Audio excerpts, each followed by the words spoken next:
Welcome to U Prize Pitch Day. Watch as 14 teams from our 11 partner universities pitch their mental health ideas to a group of judges for funding, support, mentorship, and amplification. Will their ideas be funded? Stay tuned to find out.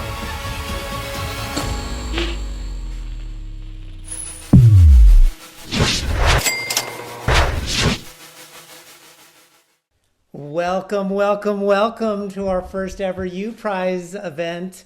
I'm Tim Kashani, and I'd love to introduce my partner in crime.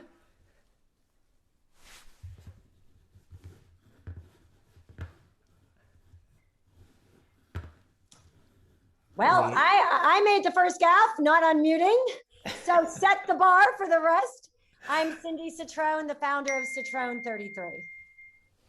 Well, thank you, Cindy, and we are here to celebrate. Tonight is a night where we are going to bring our folks that have been working incredibly hard to share their ideas to bring up mental wellness in our Pittsburgh and the global community. For those of you that aren't familiar with Unpack U, it all began as the brainchild of a larger endeavor started by the Citrone 33 Foundation.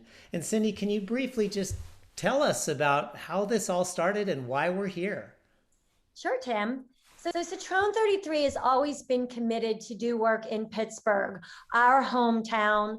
It meant so much to Rob and I. And in 2018, we started an initiative to bring mental well-being to the young adults at our higher education.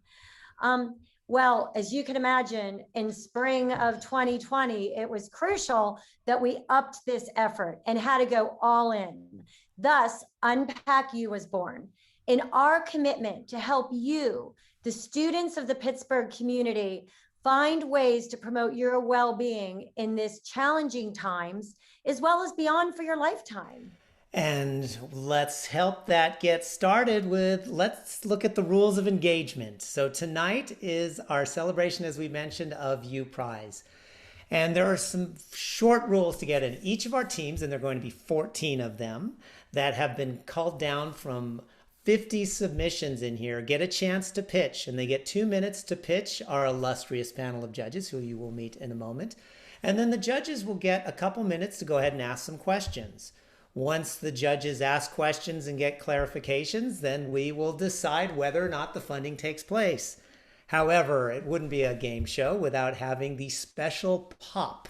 And Cindy, what does POP stand for? The power of Pittsburgh. Exactly. And that means you immediately win if that graphic pops up. You skip the judges. You go right to front. You pass and go directly to go.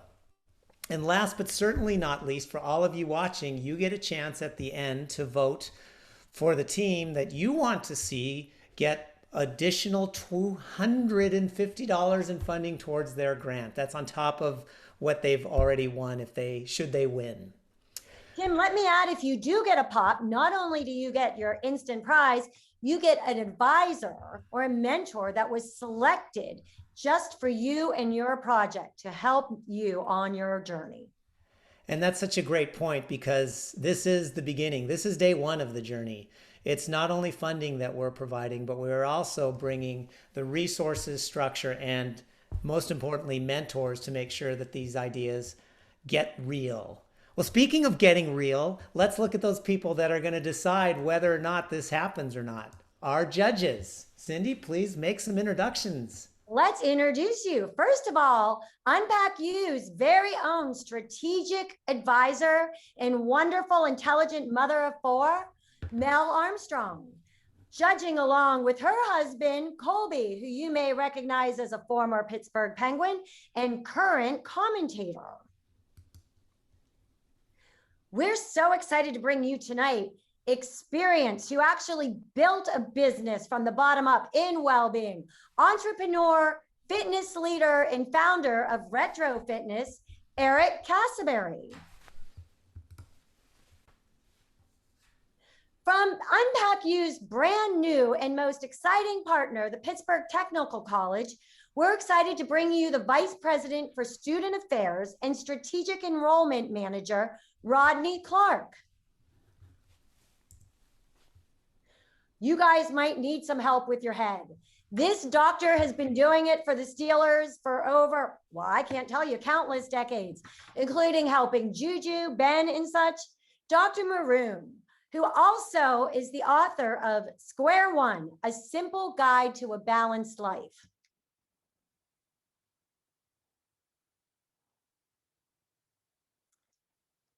Oh, the light, the energy. Theodora Palomalu. She's helped her husband, coached him right into a Hall of Fame. Imagine what she'll be able to do for you.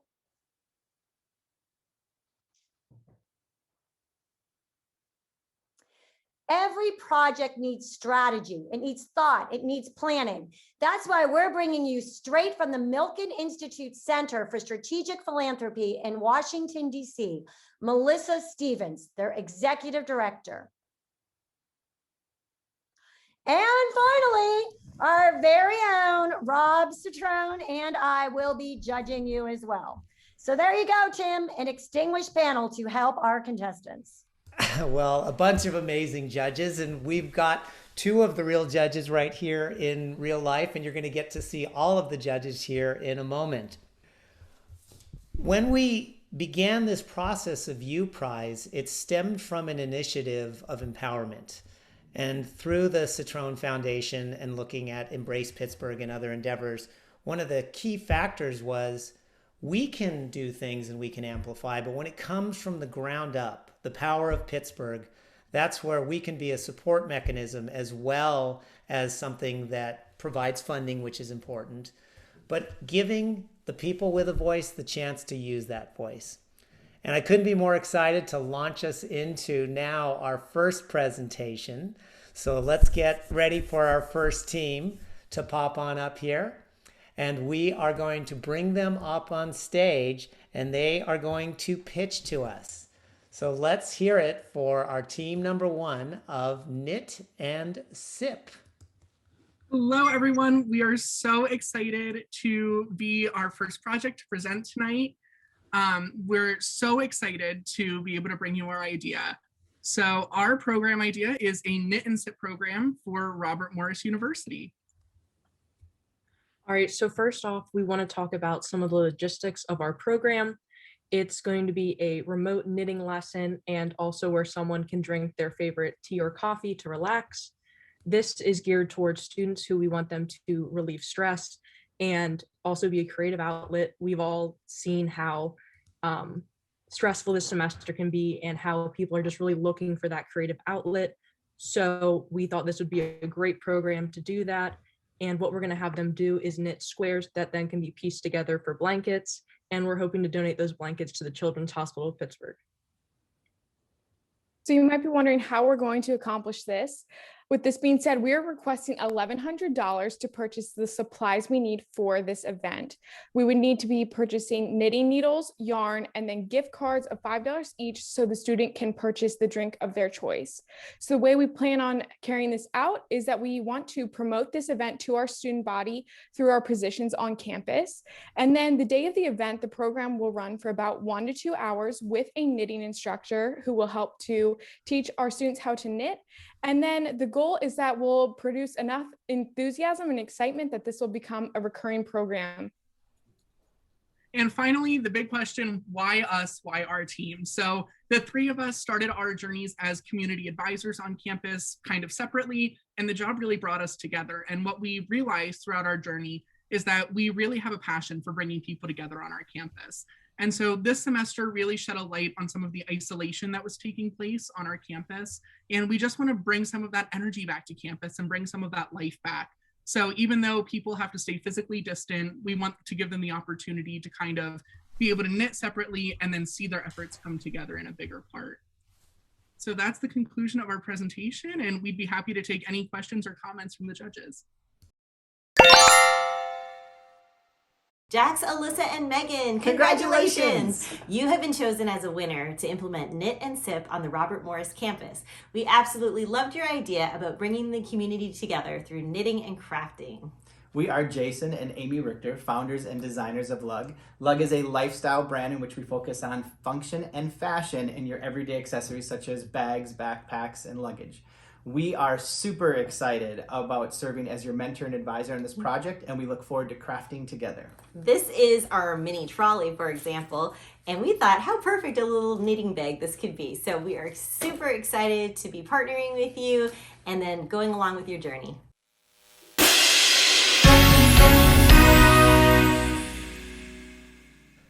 Congratulations. You don't even have to face any of the judges. You won.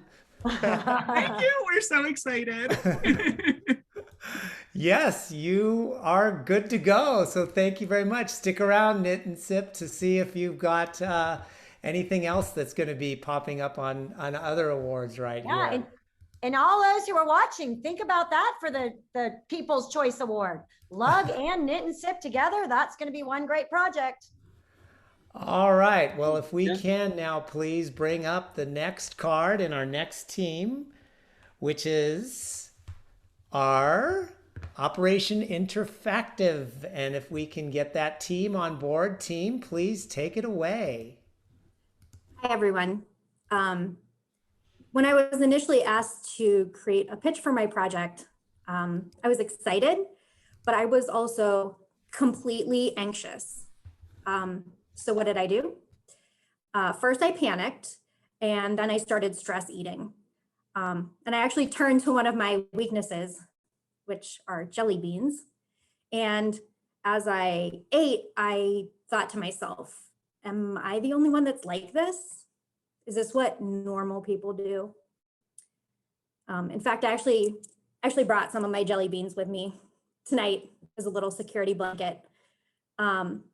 But I have to admit, they're not here just for a snack. They're here for another reason. This jar of jelly beans represents the total population of American college students, all 20 million of them. Now, the red jelly beans in this jar represent the proportion of them who are struggling with anxiety, 82%. And I'm a red jelly bean. And there are 16.4 million students out there who are just like me. So what can I do to help? I've assembled a team of scientists, tech experts, and artists to help me create Interfactives.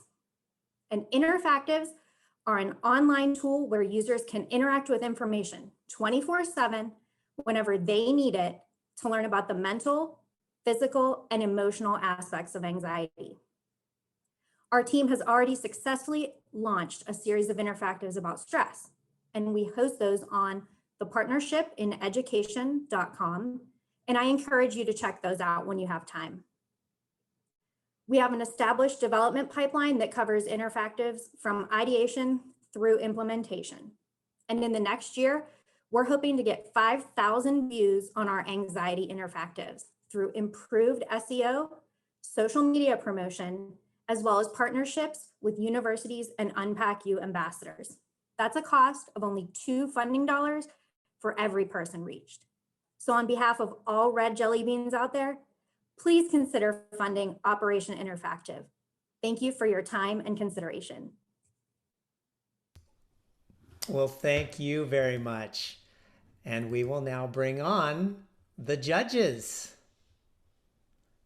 Say hello. Who would like to start off and kick us off with a question for either Brinley or Bria? I'll start.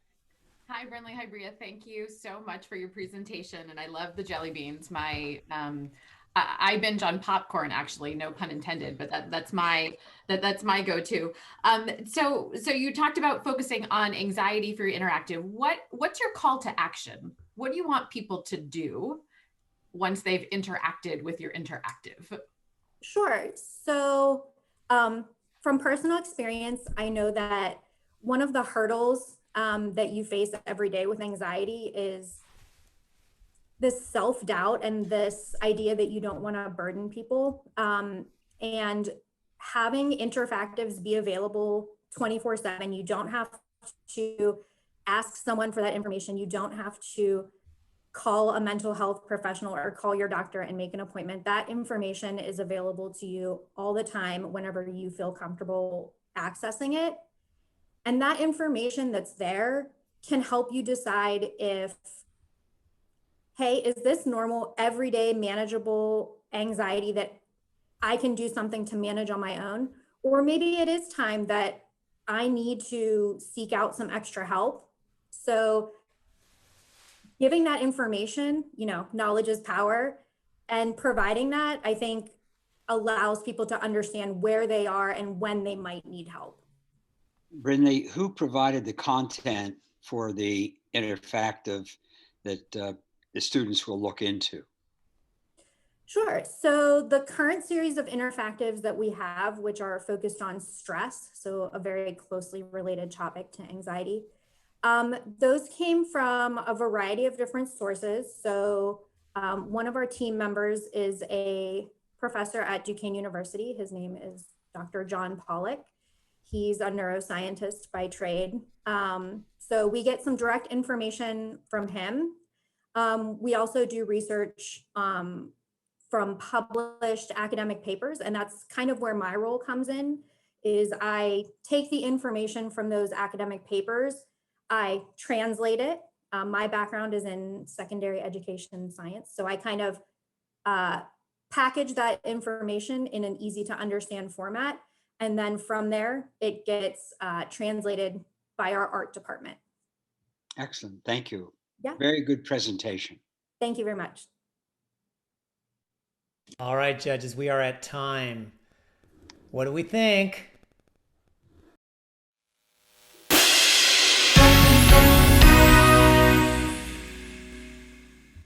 Awesome. Thank you, guys. And not only did you win a U Prize, but Cindy? Congratulations. Your advisor will be Bethany Wittmeyer. She is the executive director of the Jerome Bettis Bus Stops Heroes Foundation. That foundation has a program called Innovation Huddle that delivers to youth using computer technology support services. We thought it would be a perfect partnership for you to work together and to get Interfactives even into more hands of those who need it. Thank you, guys. I really appreciate it. Can't wait to get started. Welcome to the team. Thanks. Nicely done. Now you can breathe. Whew.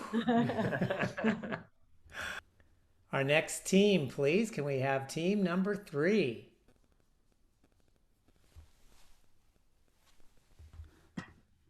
Hello, everybody. My name is Kat Presmoni, and this is the PittMed Empowerment Series.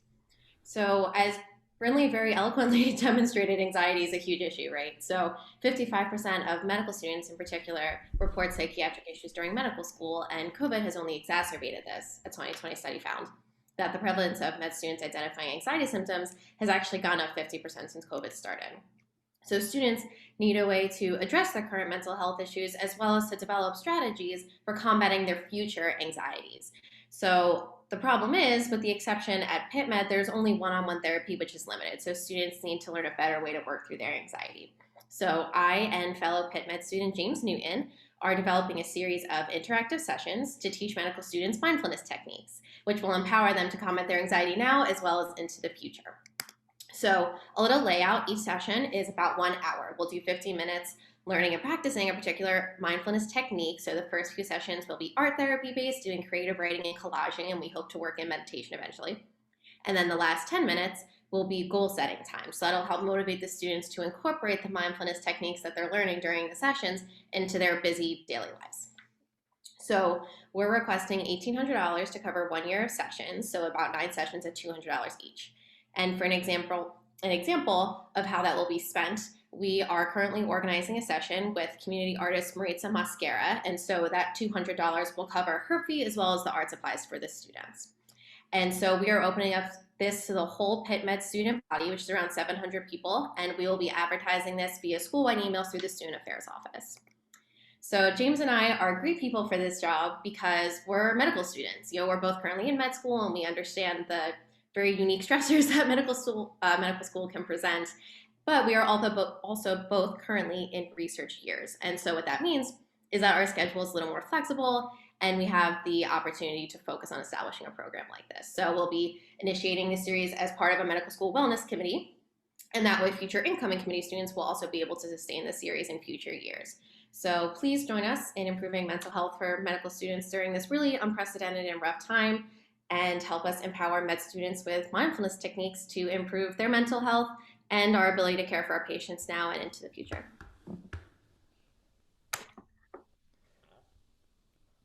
Nicely done. But where's your partner? So James is not here because he is on his honeymoon right now. So I told him that I would take this one and he could relax for right now. Yeah, but he was behind me the whole way and definitely helped me put the presentation together and everything. But he's relaxing what right is now. the incidence of depression? That leads to requiring mental health assistance in medical school now? The most recent stat that I saw, and so one thing also to keep in mind about mental health stats is that they're really variable. But the most recent stat I saw was somewhere around, I think 50% of medical students identify having some sort of issue with depression during medical school. 50%, over half, close to half. Yeah. Kat, this is Rob Citrona. Fantastic presentation. It's something obviously that's very needed. And we know a couple of Pitt Med students very closely, so we understand that. How are you going to deliver your program? Is it going to be delivered via Zoom, or is it going to be delivered kind of in person, or how are you thinking about that at the moment? So for right now, we're thinking over Zoom, just because of the current state of things. And so that's one great thing about Maritza Mascara, who's the artist that I mentioned, is that because she's a community art educator, she has experience with that. So she actually has some ideas for how to implement art over Zoom, which, is something you would typically think of as a very in-person thing. But then hopefully, as things change, we would love to eventually get into in-person things because it's just really wonderful to be able to share art and mindfulness. I think being able to be mindful in person is really, really powerful too. So eventually we hope to get there, but for right now it'll be over Zoom. Thank you. Okay, we have time for one more question. Well, I have a question. Yes, really wonderful presentation. I think something that's very necessary and things that a lot of people don't think about or maybe miss a lot of times because they expect you all to be, you're ready to be doctors and prepared for so many things. So like your PTSD shouldn't matter or shouldn't exist, I guess, is how I feel like a lot of people view the profession that you're, going to, be going into. But my question is that what other kind of like mindfulness techniques do you would you be implementing or trying to utilize? So our first few sessions are going to be art therapy based, and those were just bred from my own personal experience with mindfulness through art therapy, and it was such a fantastic experience. I really wanted to bring that to the whole med student body. So the first few, like I said, are going to be creative writing, and then collaging, which is something that Ms. Mascara is an expert in. So those will be our first few that we have planned so far. And then we also want to do creative writing, not just in, the first one will be more poetry based. We want to do one that's a little bit more like maybe journaling based. And then we also hope to eventually move into meditation and do like a guided meditation for a chunk of the hour at least, and doing things like yoga and meditation in combination. It'd be really cool if once we're in person, we can somehow combine yoga and meditation and art together. So I think the possibilities are really endless, but we're going to start at least with art therapy and collaging and creative writing. Oh, there you go. Hey. And let me introduce you your mentor, Dr. Carla Shigani, DBT Linehan Board Certification Clinician, mindfulness trained, obviously. University of Pittsburgh School of Medicine, Division of Adolescent and Young Adult Medicine. Now, I have to give us a plug at Citrone 33 because we have funded and have been working with Carla to offer at the University of Pittsburgh the only course-wide offering, the only Pitt university-wide offered course in wellness and resilience. So all of you online who are University of Pittsburgh students, please take Carla's class, and Kat, good luck in working with Dr. Shigani. Thank you. That's wonderful. Thank you so much. Amazing. Thank you. And congratulations. All right, let's please bring up our next team. We are on to number 4 with the fancy, fancy backgrounds. Absolutely amazing. All right, take it away. Hello, my name is Elena, and the other members of our team are Claire and Tesla. We are occupational therapy students at Duquesne University, and we're working on our assistive technology minor. As occupational therapy majors, we recognize and value the importance of well-being, social participation, and quality of life. College is hard enough as it is, but the COVID-19 pandemic has taken away the usual support network students would have on campus. So we came up with the idea of Gratitude DU.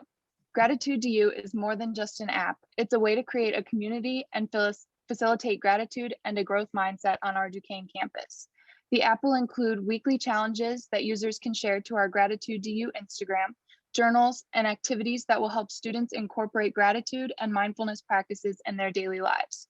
One of our professors has even studied this topic and found that the practices we will be incorporating into the app have had a positive effect on mental health and well-being for Duquesne's community. We will be measuring the success of our app based on how many people the app reaches and its effect on our peers' mental health and well-being. To measure the latter, people that download the app will fill out a gratitude questionnaire monthly that will allow us to track changes in their responses over time. In terms of users, we plan to start out by reaching 50% of the occupational therapy department, spreading to 20% of the Rangos Health Sciences School, and eventually 5% of Duquesne. For Gratitude DU, we ask for $1,500 for advertising incentives and a Thunkable Pro license, our developing software. Our plan is to keep this app running as long as we are students at Duquesne, making it a research project in our 4th year or passing it on to our Student Occupational Therapy Association to moderate once we graduate.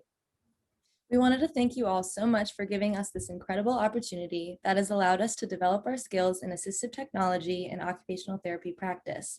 We would be honored to put these skills to use while building a more mindful and united campus through Gratitude DU. Girls, I just want to say, I think it's a fantastic presentation. And I really love that you recognized how important benchmarking is and that you've built that into your app before it gets started. That will really help you find success, find what is working, what isn't working, and really be able to pivot. So great work. Thank you. Thank you. Yeah, it's a ditto on the measurement. I think that's so important that you know how you're making progress and when you need to do any course correction or what kind of impact you're having with the users. How do you think about this app as being different from some of the other apps that are out there that have a gratitude element to it, like a Calm or others?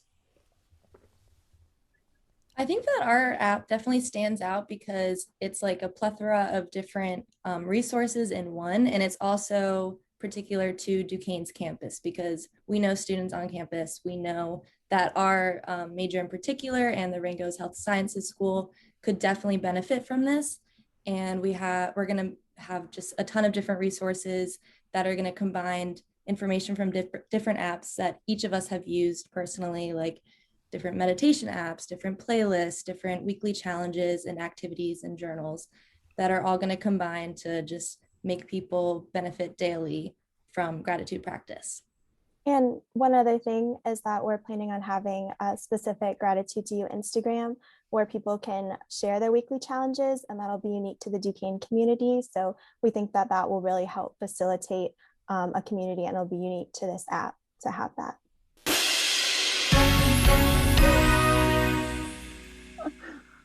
Tim, this is Rob Citrone. I think we should add an additional 500 to the grant. Doing an app is very expensive. I think that they can reach out even to more students at the Duquesne campus. And I thought the presentation was spectacular, the thought behind it and all the work that's already gone into it. So, and I'm an OT, and I'm an OT. Awesome. Oh my gosh. Thank you so much. Thank you. Congratulations. We'll see, you got my favorite word and you got a little bit extra. And we can't forget, please, we also give you a POP advisor too. Let me tell you about your POP advisor, Michelle Biener, president of Aspire Grant and Development. Michelle specializes in taking ideas and finding even more funding for you, and building upon the success of what you do. So I'm really excited for you to work with her. And I also must say that that's my many years building apps. And when I first looked at your application, I didn't see a lot of technical background, but you definitely understand user experience, which a lot of technical people don't understand. And that's what's going to take you far. So Big kudos and congratulations. And let's now please go to our next group, buddy system. So let's get our buddy system up here, please. Hello, everyone. Thank you to our buddy system. So we want to provide emotional and mental health support with a safe and trusted peer platform that optimizes peer matching based on similarities in needs and experiences. So the problem is that there are so many people in the society, some special community, the group of people that have mental health, they need the support for their mental issues. And so the therapy, first problem is therapy can be expensive and inaccessible. Even free therapy is a hassle. One student we talked to said to us that I called the crisis line and it caused more stress and it took forever to get an appointment afterwards. It was a terrible experience. I can totally relate to that. When I was an international student years ago, I really had a long time that I feel very surprised, very stressful, and worry about my future and academic. So looking back to that time, I really feel it would be great and very supportive that had a system could provide a peer support system to resolve the mental issue I had. And also the other reason that there is a lack of shared experience between the therapist and the patients. Some students told us that the therapist couldn't possibly relate to what I am experiencing. And the solution we provide is a trusted peer that will be matched up to those with similar backgrounds and experiences. So we want to enable peers to interact anonymously via chat. So we optimize the peer matching and allow peers to meet for safe one-on-one support and also group support meetings. So we want to first focus on international students and LGBTQ students, especially during the pandemic time. Thanks, Sabrina. So why us and why this team? We are a passionate group of students with experience in mental health, mental health training and mental health struggles that we've faced unique to the LGBTQ experience as well as the international student experience. We also are currently in the I-Core program, the I-Core site program, and we're doing extensive customer discovery to make sure that we can really identify our customers' pain points and we're providing a solution that will really matter to them. So our plan is before developing the technology, we want to piece together tech platforms that will look like the solution. So we're going to utilize a text-based platform like Twilio and then video conferencing like Google Meets. And we also want to make peer leader training available. So we would like to kick the cohort off with training a few peer leads. And we're targeting peer leads in psychology programs as they could utilize this training for experience. Our goal is to start off in cohorts so we can end a cohort and then look back to see where we can improve. We want to iterate on this, and then once we have found what works best, begin to build the product so we can better automate the process. And we're going to measure success by setting a baseline, interviewing our peers throughout the process to make sure that this is going to be beneficial and that they are having a good experience. The funds for this project will be used to facilitate the peer training and then also purchase the technology platforms like Twilio that we'll need to go ahead and kick this off. So thank you for your time and we look forward to your questions. Wonderful. Let's get questions from our judges, please. Theodora. Well, first of all, this is a fantastic idea, really actually very brilliant and thoughtful in so many ways because it's considerate of so many groups of people that are very easily forgotten and marginalized. So, you know, kudos to you for thinking about that community and obviously through your own experience, cultivating something that actually would make sense in which you can have a trust issue. Because for me, my question that gets to you is, how do you really like make sure that the peer is truly trustworthy to the individual that would be consulting them? Thank you so much for your submissions. It's amazing. Yeah, thank you for the question. So we are going to recruit the peer leads, and we're going to vet them through our team, and through the training. We're hoping that they will be or we'll be able to evaluate the trustworthiness of the peer leads through the vetting process as well as the training process. Yeah, I had a question. Again, I think this is fantastic. I love the way you're approaching it with some of the early technology giving you flexibility, focusing on highly vulnerable populations first. Is part of the training and the credentialing of the peers, will they know what to do if they are really interacting with someone that is truly in distress and needs some like escalated help? Is that part of that as well? Yeah, so one thing that we want to make sure we're not putting more stress on the peer leads. So we don't want them to be in a position where it's causing more stress for them as well. And we also want to make it clear that this platform, if somebody's having if they're in extreme distress, or if they need to contact like the suicide hotline or something like that, we will have things in place. But we don't want to utilize this as an SOS type application. We really appreciate what you're doing, especially, as everyone said, for the vulnerable communities that you're serving. And we'd like to award you an additional $500 for your hard work and for your consideration.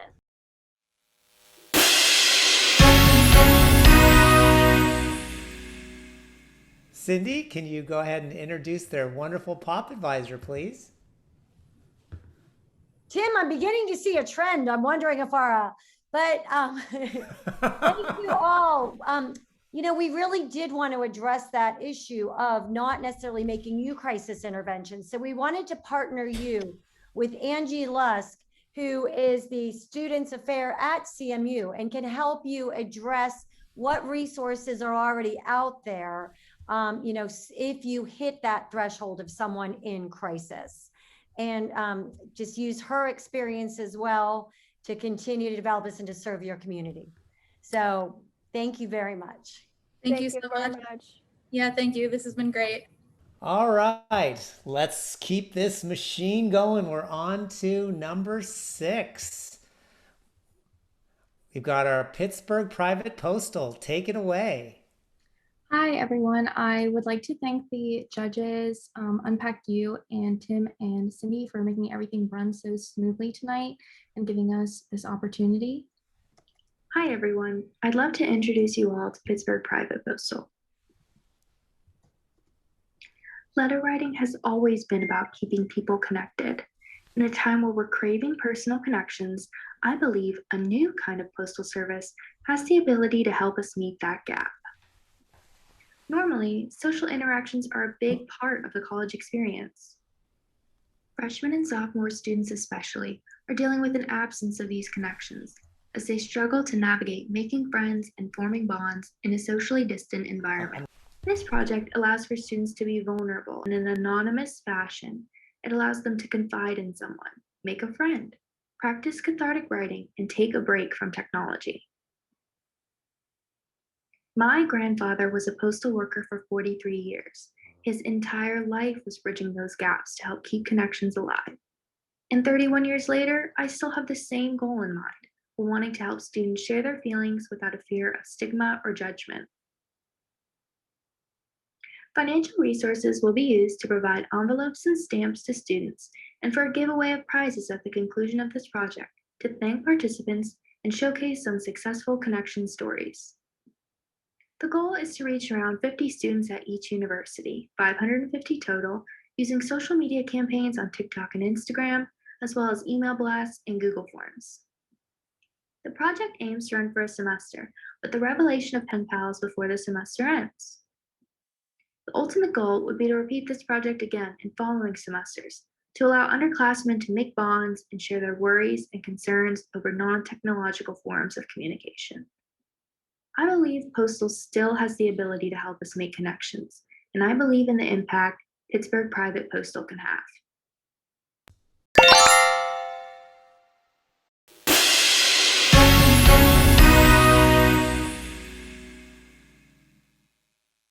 Mara, congratulations. You have been selected as the winner of the Penguins U Prize. We are so excited to help you bring your idea to life at Duquesne. I am Amanda Susko, the Senior Director at the Pittsburgh Penguins Foundation. I loved your idea, and I think it's aligned with our current goals at the Pens. Two of our pillars at the Penguins Foundation are wellness and education. Your idea fits perfectly within both. I am looking forward to helping your idea come to life. Congratulations again. Thank you so much. You are so welcome. So you not only got the pop, you also got the Penguins prize on that too. So big, huge congratulations. Wonderful presentation. We are now all the way up to number 7 already. This is going so fast and so great. So let's go ahead and bring up our next one, the SOVA project. Can we have you on the stage, please? Okay, great. So hi, I'm Sana and I'm with NAVA, and we work with Dr. Anna Radovic at the University of Pittsburgh on the SOVA project. I recently graduated from Pitt with my master's in applied developmental psychology. And hi, even though I don't show it, I am a senior majoring in psychology, and I'm currently looking at grad schools, looking forward to experience my research on adolescent psychology. Great. So even prior to the pandemic, most teens and adolescents have said that mental illness and mental health has been a huge struggle for their generation. And even though the conversation around mental health has been changing in a positive direction and the stigma around it, a lot of interventions have been really severely limited and inaccessible to marginalized groups, particularly racially.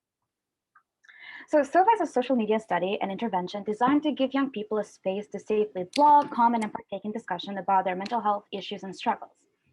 So we've had a lot of great posts over the past couple of years by our blogging ambassadors, who are the participants who use SOVA. However, we do want to expand and include more racially marginalized groups to have the space to also talk about their mental health struggles that are specific to them and make them feel less alone. So the U Prize funding would directly go to paying racially marginalized participants for at least a year of blogging and interacting with other participants on the platform. We also have a social media platform, particularly our Instagram, which we use to broadcast stories on the from the website. By having more participants from marginalized groups be featured, we hope that we'll be able to create a community where people can create more, can connect more with the stories about their particular communities. Great. So yeah, feedback from the participants who are currently using the platform and in the past have been pretty strong. And we hope to expand that to include participation and feedback from a more diverse group. So personally, I'm someone who spent their adolescence on social media as well, but as a woman of color, a lot of it felt very limiting in what I felt like I could talk about, particularly when it came to my race and religion and the cultural stigma that my culture had regarding mental illness.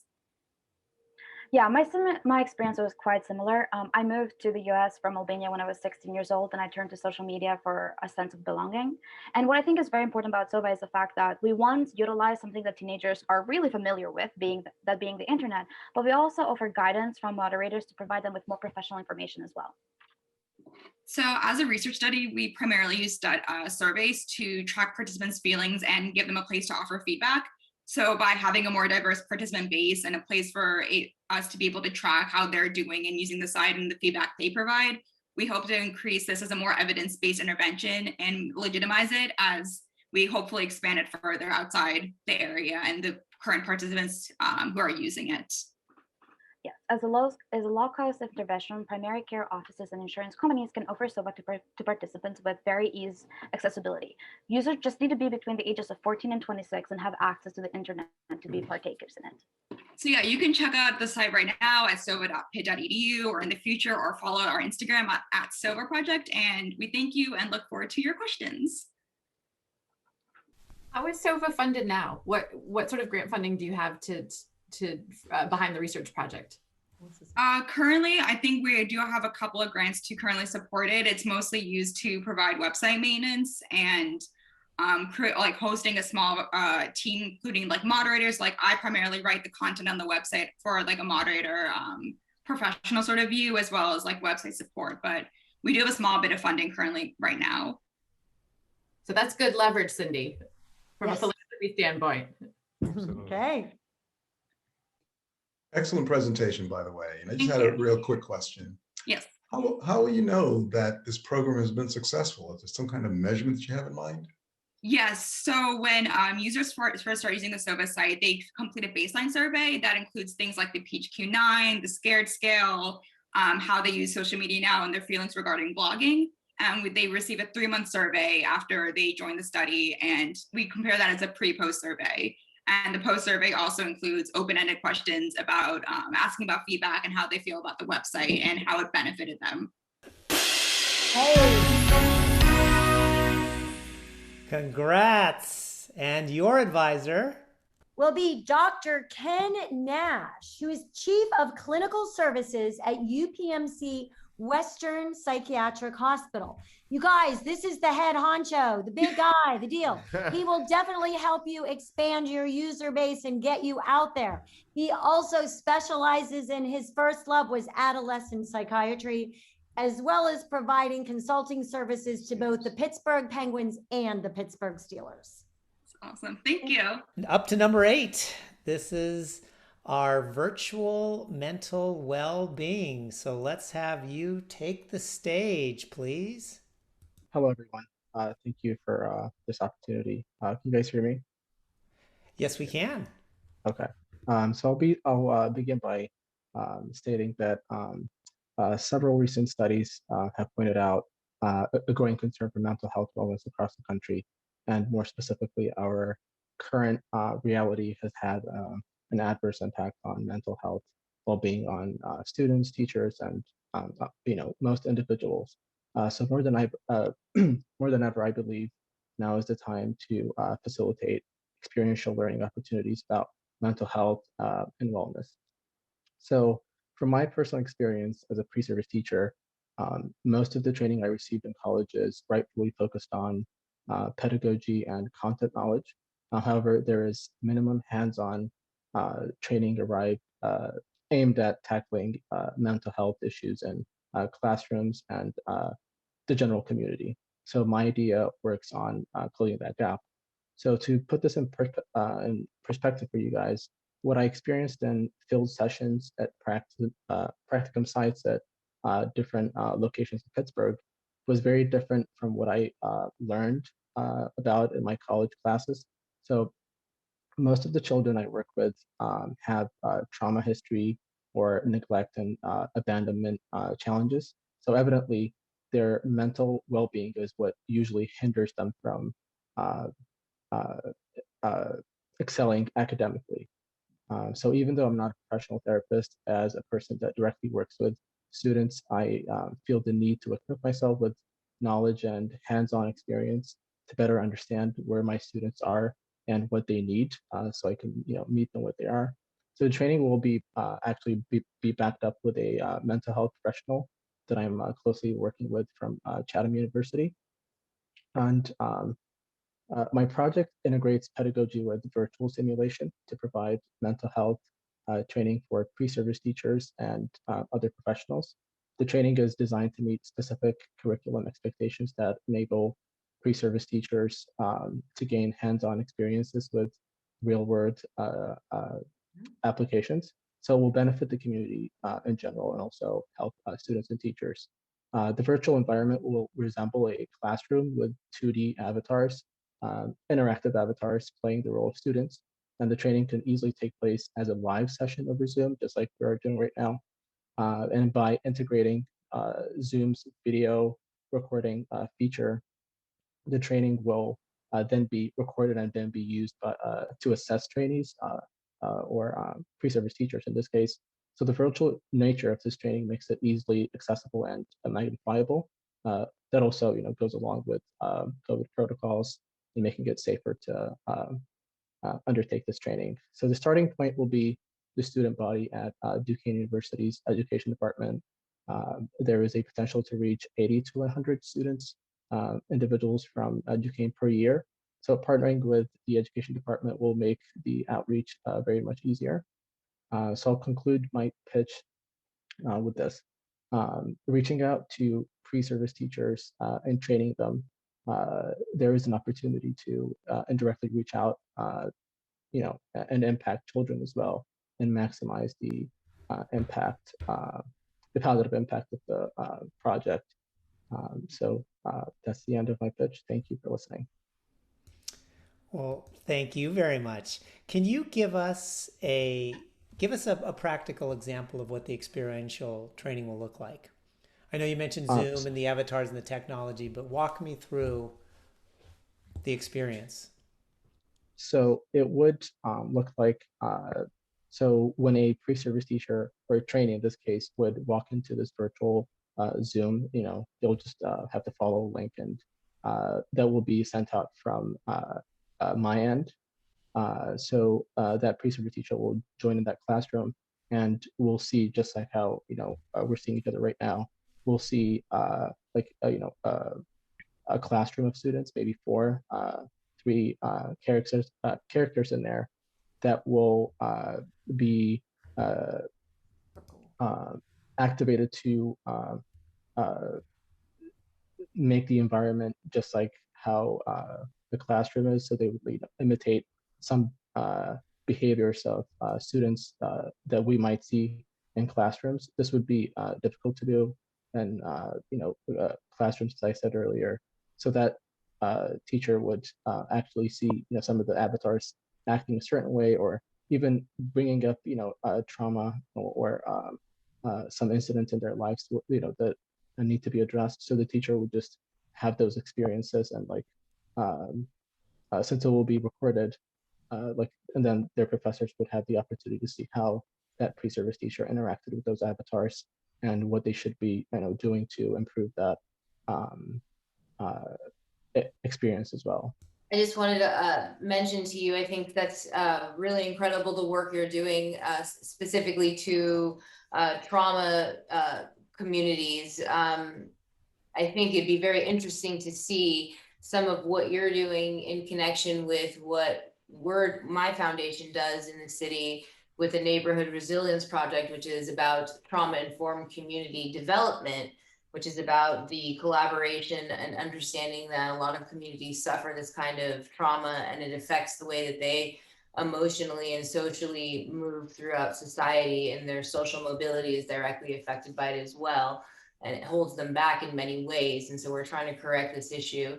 And I commend you on thinking about it and understanding it also from a psychological perspective as well, because it really is, it has created, generations of people who have suffered many, many traumas that have created psychological issues for them that they don't even understand yet or can't discuss because there's still stigma behind it. So.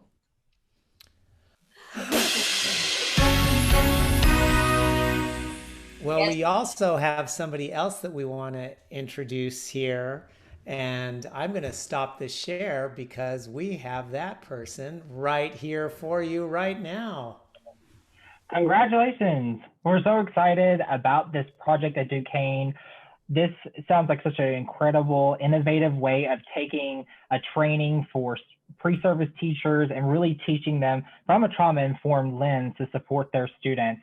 I'm Ethan Fields, and I work at the JED Foundation, which is a national nonprofit focused on teen and young adult mental health and suicide prevention. And we've had the privilege of working in Pittsburgh at all the universities, thanks to Rob and Cindy.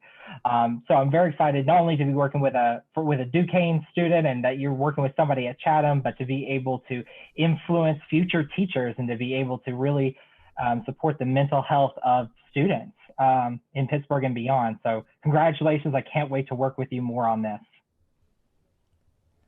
Nicely done. Great. Yeah. All right, our next one could not be here, so we are going to play a video for this one.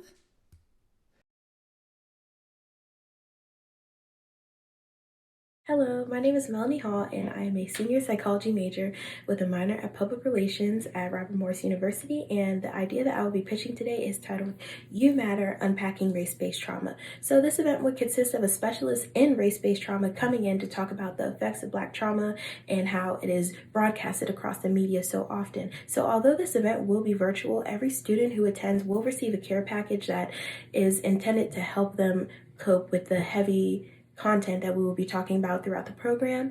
And I believe that this event is super important because we've seen through current events how Black people are affected at disproportionate rates through things like COVID-19 and police brutality, and all these things have the opportunity to affect our mental health in a positive or negative way. So it's extremely important to talk about these things. And I believe that I'm the right person to do this because I have had a work study in the counseling center called Thrive for 3 years now, and I currently serve as the president of the National Council of Negro Women RMU section. So this event in total should cost about $3,000 because the care packages would be $30 each. A specialist is about $500, and I hope to do a raffle with a grand prize for a Nintendo Switch at the end, which is about $300. And I plan to reach 100 or more people, and we will advertise this through flyers and emails and social media. So this event is extremely important because mental health is extremely important.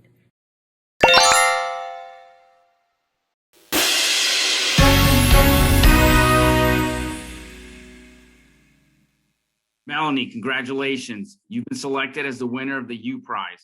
I am Omar Khan, Vice President of Football Business Administration for the Steelers. We are so excited to help you bring your idea to life at Robert Morris. Your idea is aligned with the current climate in the world to fight systemic racism and injustice. I'm looking forward to helping you with your idea.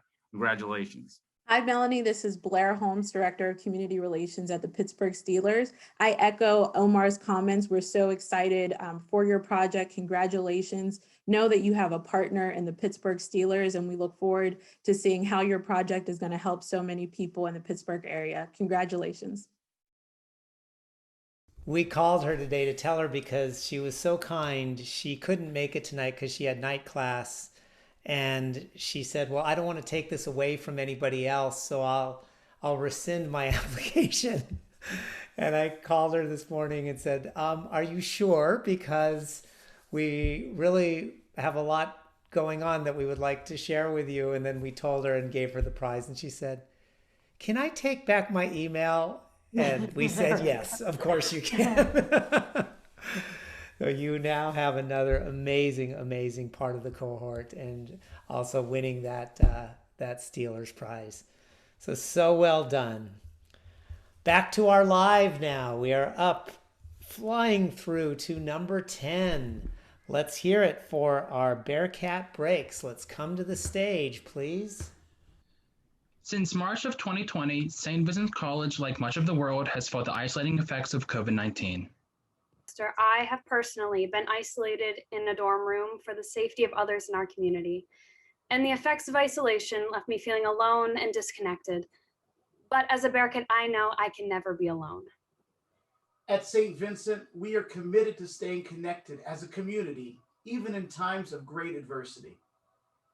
Our project, Bearcat Breaks, will be a moment to connect students, faculty, and staff so that they know they are not alone. It will strengthen our sense of community and help build resilience. These weekly meditations will be voiced by prominent figures from our community. They will be set to music, visually engaging, and written specifically for the St. Vincent Bearcat. Now, we would like you to experience a Bearcat Break. Settle into your seat and close your eyes. You raise me up, breathe in, so I can stand a mountain. Breathe out. You raise me up to walk on stormy seas. Breathe out. I am strong when I am on your shoulders. Breathe out. You raise me up. Breathe in. To more than I can be. Breathe out and open your eyes. Once a Bearcat, Always a Bearcat. And as a Bearcat, you'll never walk alone.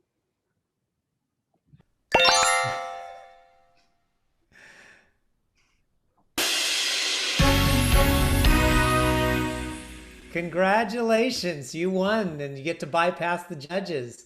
And even more exciting than that, we would like to invite you to meet your pop advisor, who we have here live. Let's bring her to the stage, please. Hi guys, I'm Nikki Williams, and I am honored to tell you that you have been chosen as the winner of the Pirates Prize for Bearcats Breaks. We at the Pirates are so excited to partner with you. This aligns perfectly with the mission of Pirates Charities, wellness, mental and physical. Personally, for me, I love the musicality of it. That's something that I am passionate about. And one of our pitchers, Stephen Brawl, is also a singer. So there's a tie in there. I think it's great. I am thrilled to be your mentor, and I think we should socially distance and discuss this further at a Pirates game. That's my formal invitation to you and your team.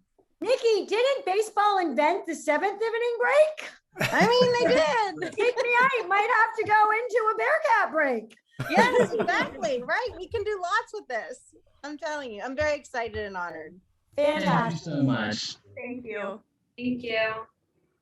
Congratulations. All righty-o. We are up to number 11, and that is going to take us to our plugging for mental health. Let's go ahead and get our team up on stage, please. Hi, everyone. Thank you so much for having us. We're so excited to tell you about our blogging idea. So for the last year, there has been a huge decline in mental health on the University of Pittsburgh's campus. And this is due to many reasons, but mainly physical and social isolation from others. So not only can you not see your friends, go to clubs, or go to class, but you're also stuck inside for the majority of the day. And when you do leave, it becomes glaringly obvious how much trash and litter pollute the streets of Oakland. So all of these things really put students at a higher risk for stress, anxiety, and depression. And the worst part about all of this is that Pitt's mental health resources are stretched thin as it is. And so we wanted to come up with a way to support and empower our fellow peers to solve all of these problems while being accessible to everyone. Yeah, so we believe that a plogging race, which combines walking or running in race form while you pick up any trash you see along your route, is the solution to this problem of both mental illness and environmental pollution.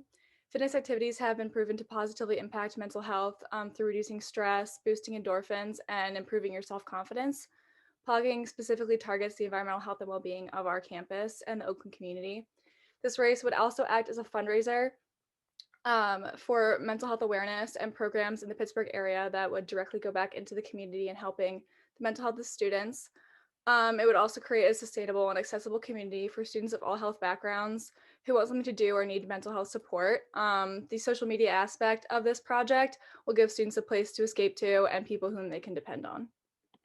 Why us? We are passionate about keeping the campus clean. There's so much trash on Pittsburgh's campus. We want to do our part while being physically active. Having gone through depression, I wouldn't want to wish that on anyone. We are running this race to bring to light how important mental health is. We have the academic motivation and support of faculty and staff. In other words, we are not going to fail. And last but not least, our fellow students and teaching assistants are very enthused, which is why they want to be a part of this project. Judges, we are asking for $500 for event setup, marketing, trash bags, biodegradable gloves, and reusable tote bags for the participants. Thank you so much for listening. We hope to have you join our team. Let's plug together.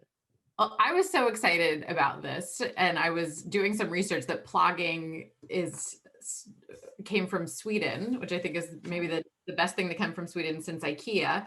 And I love the intersection of physical health, mental health, planetary health. So I love this idea. So is it plogging a thing on campus right now, or you're going to make it a thing? Yeah, not really at all, but that's our goal. We want to make it a thing, and we want it to last. And also, it would be really great if we could make this 5K race annual. So that's a goal that we have as well. Oh, like Pittsburgh plogs. I mean, like plogging in Pittsburgh, that just works. Mm-hmm. Do you guys plug at people's houses too? Because I was just wondering if you guys are going to start doing that too, just personally. Are you inviting them over, Colby? Are you saying that Mel doesn't plug quite enough? I got 4 kids, and you guys might want to expand off campus. I'm just saying. Keep that in mind. This one's a great idea, guys. I'm coming as a fitness enthusiast, making my whole career in that background. There is such a deep connection with exercise, activity, and mental well-being. It's been studied and studied over and over again. I've been part of so many researches with this. I will tell you, I love it so much. And I'm hopeful that the rest of the panel is going to agree, but I would like to personally fund the second 5K $500 plug after I'm sure the group's going to announce that we're going to win here, because I do think it's something that needs a continuation. So I want to have the second round already paid for after we run the first one. Wow, thanks so much. On that note,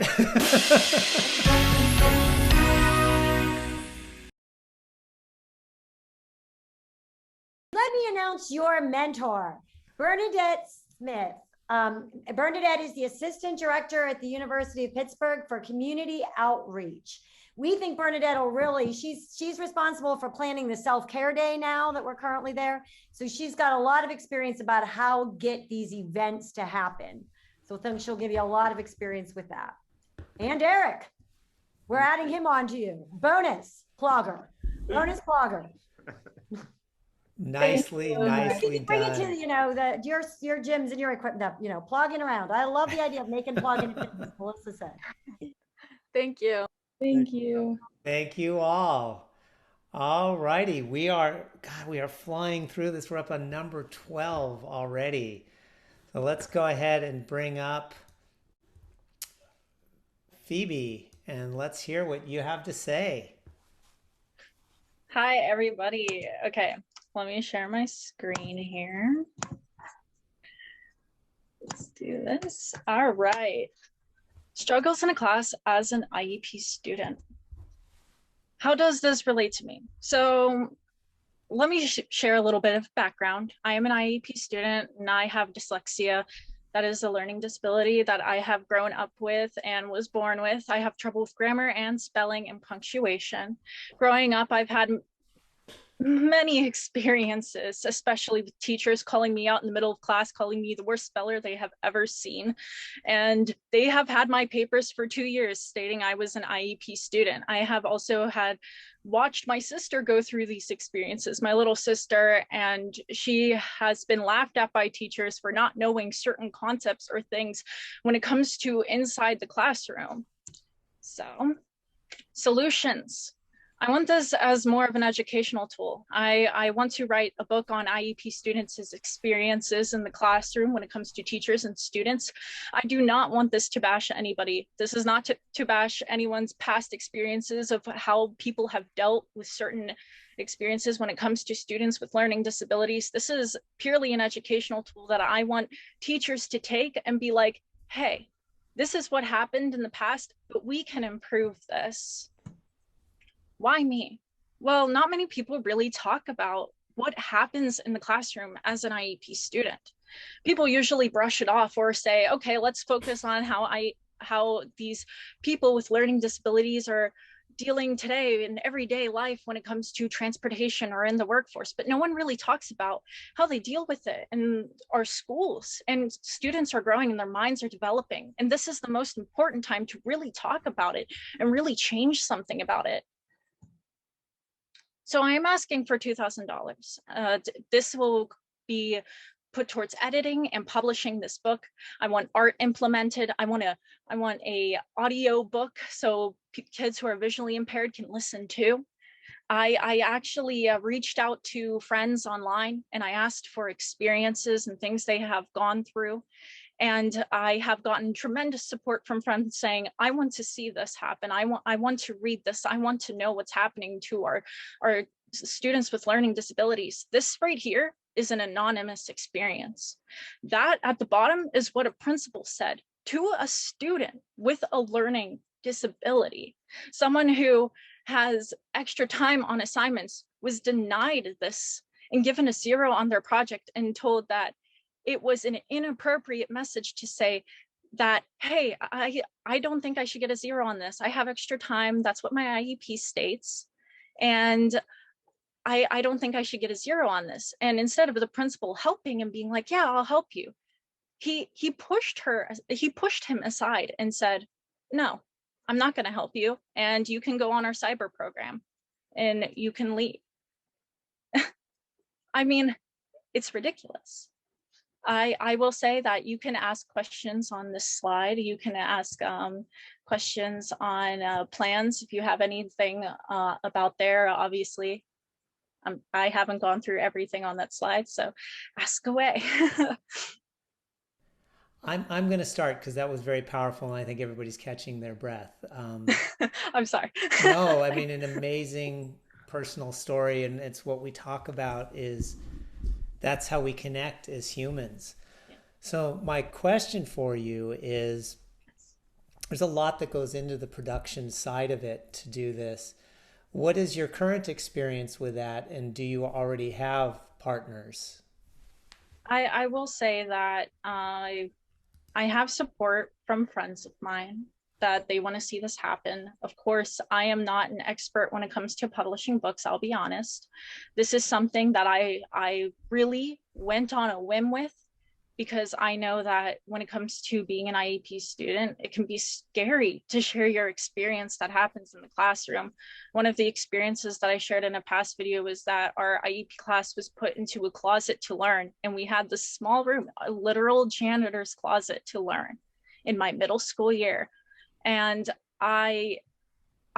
it was appalling, because they could have put us into a cafeteria to learn, and they could have put our supplies in the janitor's closet. I will say they were making over the school at the time, but there were different options they could have taken besides that option.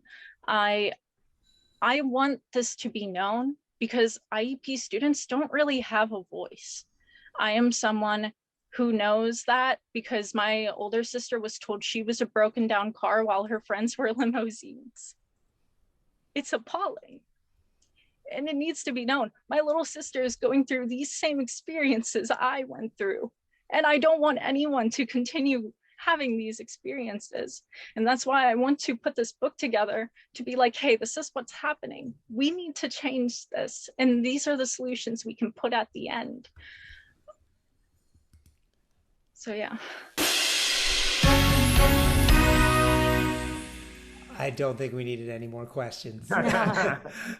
Phoebe, I am really excited about this mentoring, because I'm not sure if you're familiar with the art of Baron Batch, who was a former Pittsburgh Steeler who then turned his talent to art.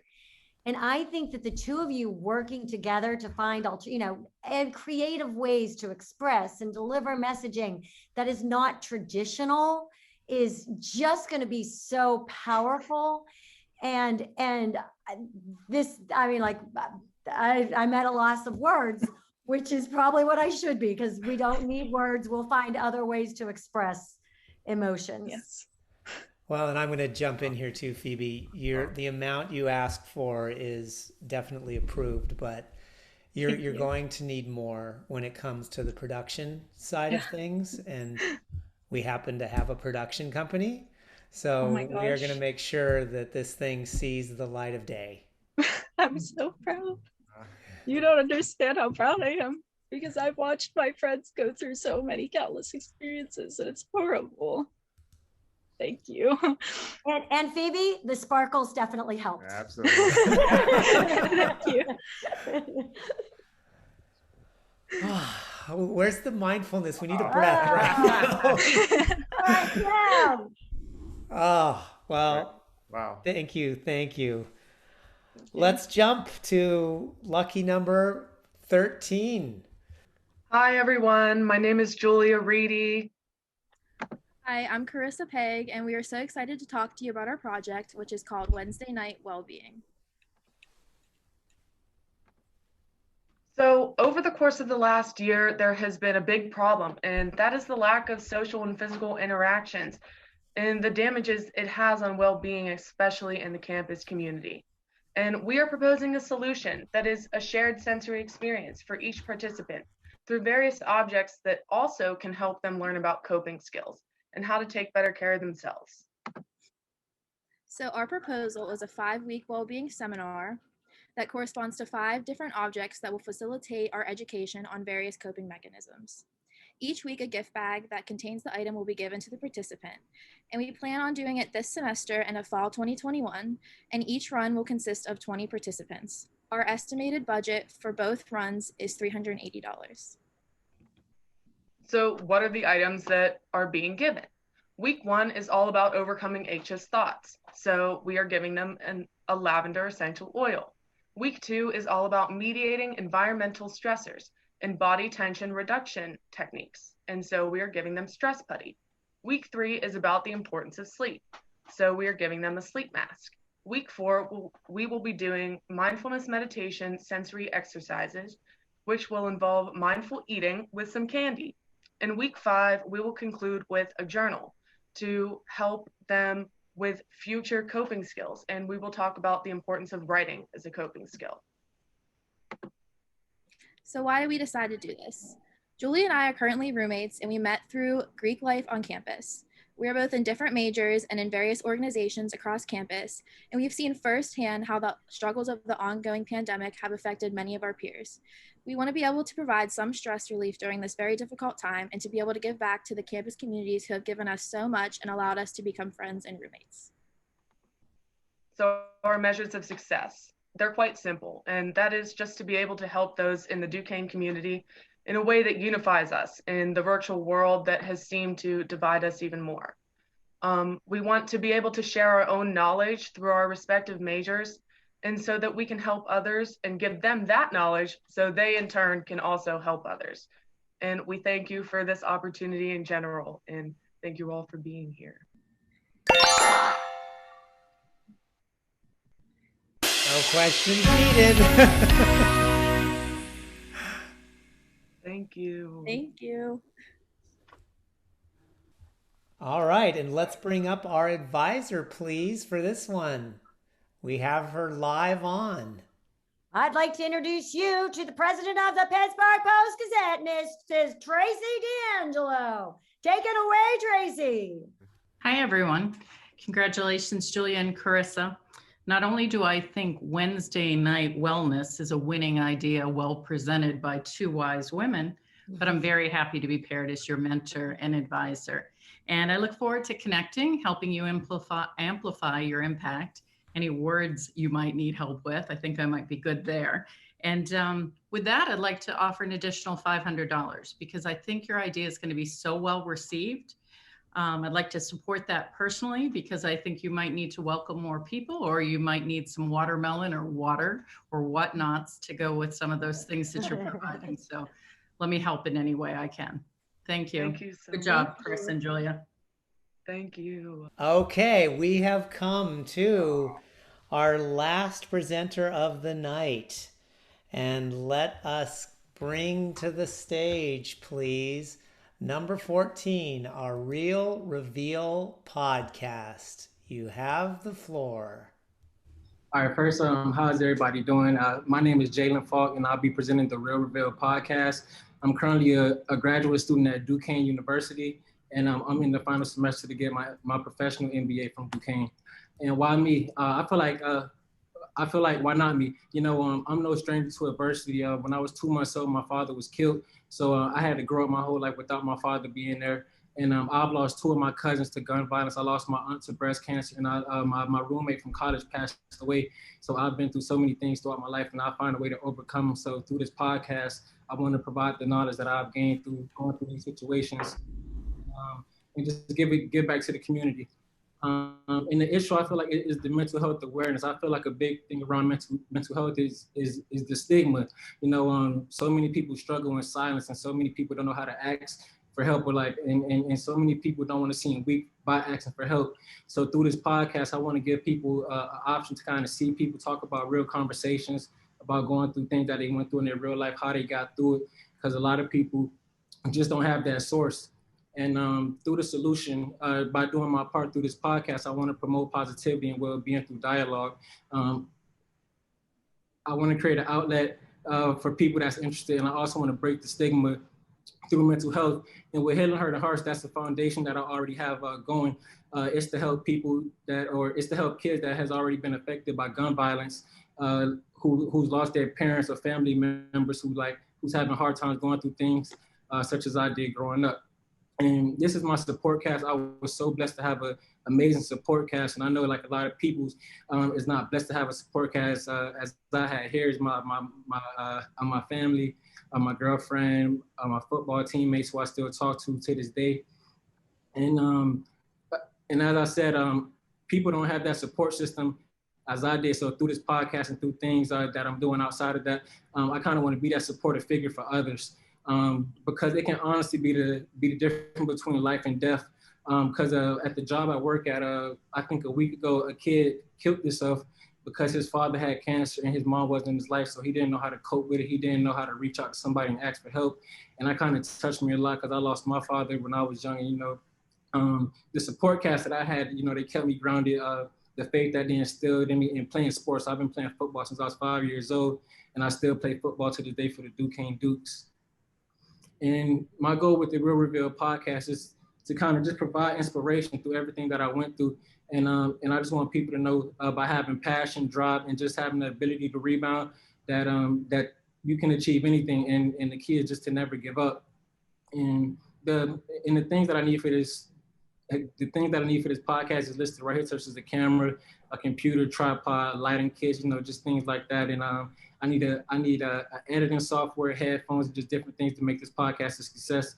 And that's why I'm asking for $2,500. Very well presented. Judges, questions, please. Jalen, that's awesome. Love it. Sorry if I cut somebody off. Wonderful presentation. Love the idea. Who would be your, if you could have any person on the podcast with you? Look at your judges. Look at your judges. I can have anybody on my podcast, it'd be an honor to have any professional athlete, honestly. I don't have a specific person because I'm actually a big fan of podcasts, so I watch podcasts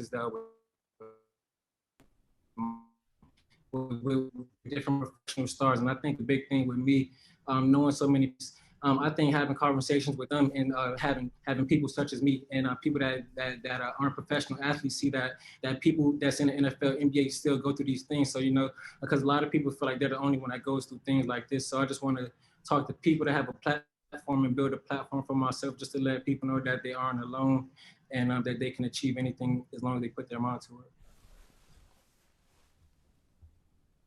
I had a quick question for you. Just wondering, do you plan to continue the podcast after you finish your education? This podcast is something that I honestly want to do for the rest of my life. I kind of looked at it that I'm 23 years old, and a lot of people that I watch, they're 38, they're 40, they're 45. So this is something that I want to be a lifetime thing. So I feel like this is a good place to start with a great foundation like you guys. So I just want to get it off the ground. I feel like a saying that I say, the hardest thing is just getting started. And I feel like once I get started, I feel like the ball will keep rolling. I feel like this can actually grow into something really special, and that's my hope for it. Excellent, thank you. Hey, Jalen, this is a great idea. I lost a parent at a very young age, and it was a traumatizing time in my life. And I'm a great example of kind of what you're talking about, how you can come from that place and spin around and turn yourself. And I'm very blessed today that I have a beautiful family, very successful in my businesses. I would be honored to be a guest on your podcast at any time. You can ask me to come on. I'd be happy to bring my 100,000 Instagram followers to promote it and talk about and tell my story, because it's real. And I'd love to keep it real and tell that story. If you want me to have it as a guest, I'd be happy to be there. I'd love to have you as my first guest. That'd be awesome. Deal.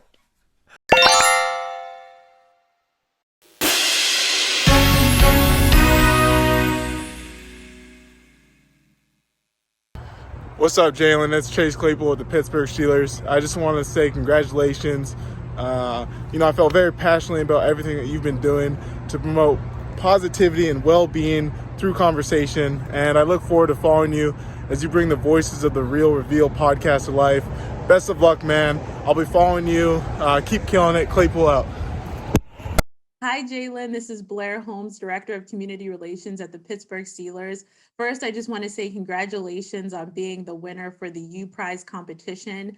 Your video submission was amazing, and we here at the Steelers are so excited to support you and help connect you with athletes here in the area. We're excited to see your podcast and excited about all the work that you have started and the work that is about to take place. So just know that you have an ally and a supporter in this space. Again, congratulations. Hey, Jalen, I bet we could even get filming in the Steelers studio. Might free up some budget for some other ideas you have. I think you just gained another guest too, a couple more. Very, very well done. And on that note, that was our final presentation. So can we have a massive round of applause virtually for everybody on here? And for all of our participants, please go ahead and turn your cameras back on. Let's get everybody up on the screen whilst I pull up our Audience Choice Award poll. So here we go. Poll while is you're launching. doing that, I just want to comment that you all have presented such wonderful ideas. But like I said earlier, you are also a part of our first inaugural class. You are a community among yourselves. And we look forward to providing opportunities for you to continue to work with each and every one that you have met on this screen as well too. Because not one of us is going to solve or address this problem alone. We need to stay connected. And all of you have presented such amazing, diverse ways to tackle it. So also say hello to your new community. Exactly right. Yeah. It's like, congratulations, you won. Now you get to live it. And that's the part of being who you all are, which are truly voices and leaders of not only a community, but of the future. So let's just open this poll up and have some fun. And you have to scroll because there are multiple questions on here, and because there's so many teams. So if you're not seeing on the first screen, for those of you on Zoom, 1 through 7 is the first screen, and then 8 through 14 is the second screen. There's also another screen though. Do you see what they're saying? You choose the first screen, choose the second. No, I think you only choose one. Hey, Tim, point of clarification. We only answer question 1 or 2, right? We choose one. Between yes, exactly. You just pick one. One of the 14. If you're on an iPad, you tap it. If you're on regular Zoom, you click it. You can vote. And we'll give ourselves, the countdown is going here. I'm going to keep it open for a minute. So we'll give ourselves, well, people are still voting. I'll give you another 10 seconds. Okay. We got to submit it. Oh, it's pretty close here. I get to see the live results. All right, so I'm going to share the results. It was close, but our winner for tonight for the People's Choice Award was, and you might have to scroll to see it, but it was the Real Reveal podcast, which scored 51 votes. So congratulations. But as we've said all along, you've all won, and I'm sure you can all feel that way. And so you can all take a really wonderful, nice breath right now. And we will be in touch with you very shortly about the next steps for cohort 1 of U Prize. And Cindy and Rob, I'd love you to send us off here with anything you'd like to share. Take it away, Rob. Well, what an evening. I mean, what an inaugural event. And it was so exciting. And I had tears in my eyes many times. So incredible projects, incredible perseverance and energy and excitement and wonderful ideas. And now go ahead and implement them. That's maybe the hardest part. And Cindy and I and the whole panel and judges and everyone here and Tim and the whole team behind Tim and everybody at Embrace. We're so excited Unpack for U. what we're going to Unpack U. Power so Pittsburgh. Yeah. And so we're looking forward to helping any way we can. And this is just the start. And congratulations. And thank you all for the wonderful evening. Thank you all. And on that note, have a very, very good night.